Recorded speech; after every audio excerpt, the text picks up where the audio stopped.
So hello guys. So I guess जो पिछला video मैंने डाला था CBA एंड CGE के role and responsibility targets and all के रिगार्डिंग, तो आई गेस सारी चीज़ें वहाँ पे क्लियर हो गई होंगी। तो इस वीडियो में हम जो बेसिकली अभी इस बार डिस्कस करने वाले हैं वो है तीसरा रोल जो है वो फाइनेंस का, राइट। आफ्टर दैट कि CGE का जो रोल होता है कि सीट रिजर्व करवा दी उन्होंने। अब बाकी का जो पेमेंट है, जो पूरी कोर्स की प्राइसिंग है ना, तो वो आप कैसे स्टूडेंट से लेते हैं, तो वो सारी चीजें, वो सारा वर्क जो है, वो सारा रिस्पॉन्सिबिलिटीज अब किसका आएगा, अब फाइनेंस टीम में आएगी। तो उसके लिए भी एक्चुअली बहुत सारे लोगों को हायर किया गया है। तो उन लोगों की क्वेरी थी कि सर एक्चुअल है क्या फाइनेंस में, क्या पूछी जाती हैं, क्या क्या चीजें वहां पे, क्या क्वेश्चंस हो सकते हैं पॉसिबली, राइट।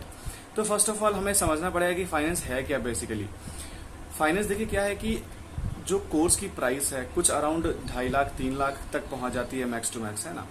तो उस फीस को हर कोई एक बार में तो पे नहीं कर सकता। उसको पे करने के लिए उनको 12 महीने, 24 महीने, 48 महीने और बीच में बहुत सारे मतलब सेग्रीगेटेड वेज हैं, लाइक 6 महीने, 9 महीने, 12। तो लाइक वाइज वहां पे हर चीज पैटर्न एक बना होता है। तो आपको जो सेलेक्ट करना है, आप जिसमें केपेबल हैं उसमें आप पे कर सकते हैं। तो स्टूडेंट्स को हम ये सारी चीजें समझाते हैं वहां पे, राइट, कि फाइनेंस वाले में एक तरह से कि जो आपकी फीस है आप उसको पूरे 48 साल मतलब 48 महीने में आप पे कर सकते हैं। ये पार्ट रहा, ठीक है, ये समझा दिया आपने। अब इसमें कौन कौन से डॉक्यूमेंट्स की रिक्वायरमेंट होगी, है ना। अगर स्टूडेंट इनरोल करना चाहता है, अगर फाइनेंस कराना चाहता है किसी चीज को, ऑब्वियसली डॉक्यूमेंट्स की रिक्वायरमेंट होगी, है ना। अगर किसी ने कभी फाइनेंस कराया होगा तो उनको पता होगा कि क्या क्या डॉक्यूमेंट्स ऑलरेडी इसमें लगते हैं। तो फर्स्ट ऑफ ऑल मैं बता देना चाहूंगा, लाइक फाइनेंस में किस किस चीजों की रिक्वायरमेंट होती है। आधार कार्ड, पैन कार्ड, ठीक है, एंड बैंक पासबुक।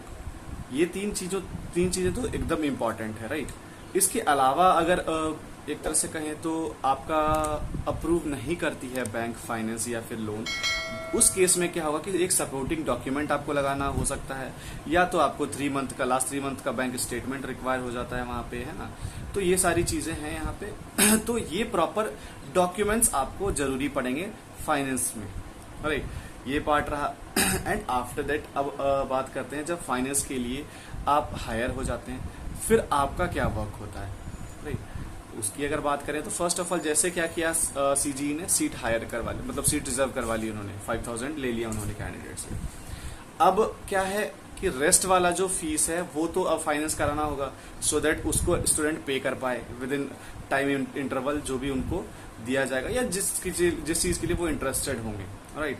तो वहां पे आप क्या करेंगे, उनसे उनका डॉक्यूमेंट मांगेंगे, सारी चीजें, है ना। तो आपको इसमें एक इंपॉर्टेंट टर्म है ना, वो याद रखना होगा, लाइक सिबिल स्कोर, है ना। सिबिल स्कोर अगर बैंक से रिलेटेड अगर किसी ने कभी लोन लिया होगा तो उनको पता होगा। सिबिल स्कोर क्या है ना, कि एक्चुअली आप अगर बैंक से कभी पैसे कर्ज लेते हैं, लोन लेते हैं, देन उसको आप कितना टाइमली चुका पा रहे हैं, है ना। एक तरह से वो कह सकते हैं बैंक के साथ ट्रस्ट कैसा है आपका, बैंक को जो मनी है वो पे करने में टाइमली आप कितने हैं। तो उसके बेसिस पे क्या होता है, आपका एक सिबिल स्कोर जनरेट होता है। तो जिनका सिबिल स्कोर आएगा 650 700 से ऊपर होता है तो उनके लिए तो कोई ऐसा दिक्कतें नहीं आती हैं, उनका सिबिल स्कोर अप्रूव हो जाता है। देन 5000 का जो सीट रिजर्वेशन उन्होंने दिया था उसके बेसिस पे ही उनको जो 48 मंथ्स का पूरा टर्म उनको मिल जाएगा पे करने के लिए, राइट। बट अगर नहीं होता है, जिन लोगों का सिबिल स्कोर उतना बढ़िया, कभी उन्होंने ऑलरेडी लोन लिया ही नहीं होता है, तो उन केस में आप क्या करते हैं कि आपको अलग से 3 मंथ्स की बैंक स्टेटमेंट रिक्वायर होती है। वो किस लिए होती है, उससे ये पता चलता है कि आपके खाते में रेगुलर ट्रांजैक्शंस कितने होते रहे हैं ना।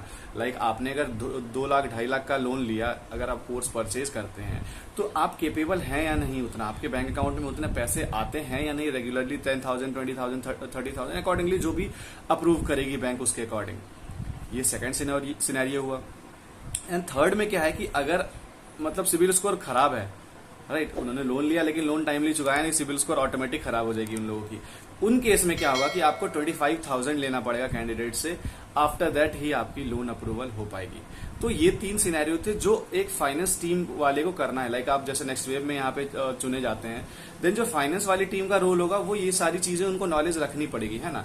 तो लाइक बहुत सारे फाइनेंसिंग पार्टनर्स भी है नेक्स्ट वेव के साथ, तो उनके थ्रू आप क्या करते हैं, स्टूडेंट्स का फाइनेंस करा देते हैं उनके प्रोडक्ट्स के साथ। तो बेसिकली ये पूरा आपको नॉलेज होना चाहिए। लाइक इंटरव्यूज में भी अगर आपसे ये सारी चीजें पूछी जाती हैं, देन ये आप प्रोसेस पूरा का पूरा उनको अगर बताएंगे, they will sure short select you, है ना, कि उनको पता होगा कि आपको फाइनेंस एंड ऑल की नॉलेज काफी है।